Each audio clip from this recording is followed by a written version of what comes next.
Hello, नमस्कार. आजचा दिवस आहे 8वा आणि रंग आहे मोरपंखी.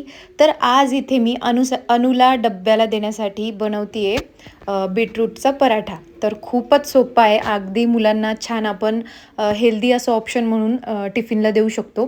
तर सगळ्यात आधी मी गव्हाचं पीठ घेतलंय आणि त्याचबरोबर एक बीटरूट घेतलं, त्याला स्वच्छ धुवून घेतलं. त्यानंतर अशा प्रकारे आपल्याला त्याला किसून घ्यायचंय. खूप जणी ह्याला उकडून पण म्हणजे बटाट्यासारखं उकडून घेऊन पण आपण ते करू शकतो, परंतु त्याची काही गरज नाही आहे. हे असं पण खूप छान लागतं. त्यानंतर थोडंसं आपल्याला ह्याच्यामध्ये मीठ घालून घ्यायचं आहे आणि त्याचबरोबर मी ह्याच्यामध्ये थोडंसं ओवा जो आहे तर तो हातावर असा क्रश करून यामध्ये घालून घेतला आहे आणि हे होईल तेवढं विदाऊट पाण्याचं आधी सगळ्यात आधी मिक्स करून घ्यायचं, मळून घ्यायचं आणि आपल्याला लागलंच तर थोडं थोडं पाणी टाकून ह्याला कणकेसारखं आपल्याला छानपैकी भिजवून घ्यायचं आहे.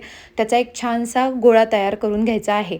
तर बऱ्याचदा काय होतं ना, बीटरूट, त्यानंतर याचप्रमाणे काकडी, त्यानंतर बटाटा, ह्या अशा गोष्टी आहे ना, बटाट्याची भाजी तरी एक वेळ माझी मुलगी खाते, परंतु या गोष्टी तर ती खातच नाही.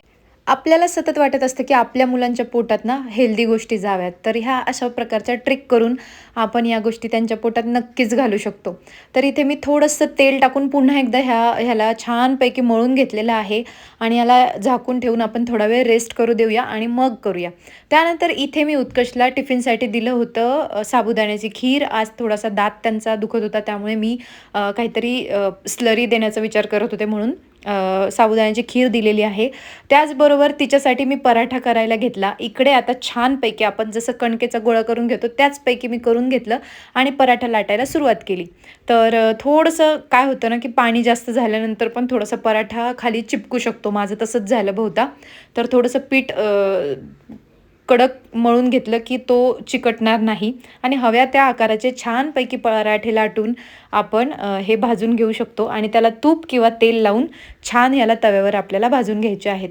तर अशा पद्धतीचे पराठे आपण आपल्या मुलांना डब्यासाठी नक्कीच करू शकतो. हा खूपच छान आणि हेल्दी ऑप्शन आहे. तर तुम्हाला हा पराठा कसा वाटला मला नक्की सांगा आणि तुम्हाला अजून कुठल्या कुठल्या गोष्टी आपल्या चॅनलवर बघायला आवडतील तेही मला सांगा. तर व्हिडिओ शेवटपर्यंत पाहिला त्याबद्दल खूप खूप थँक्यू. याचबरोबर माझं यूट्यूब चॅनल देखील आहे, अनुज क्रिएशन. तर त्याची लिंक मी बायोमध्ये दिलेली आहे, तिथे जाऊन तुम्ही व्हिजिट करू शकता. तिथे मी शक्यतो लाँग व्हिडिओज टाकत असते. जर तुम्हाला लाँग व्हिडिओज बघायला आवडत असतील तर तुम्ही तिथे जाऊन माझ्या चॅनलला सुद्धा सबस्क्राईब करू शकता. तर हा व्हिडिओ शेवटपर्यंत पाहिल्याबद्दल खूप थँक्यू. पुन्हा भेटूया नवीन व्हिडिओमध्ये. तोपर्यंत धन्यवाद.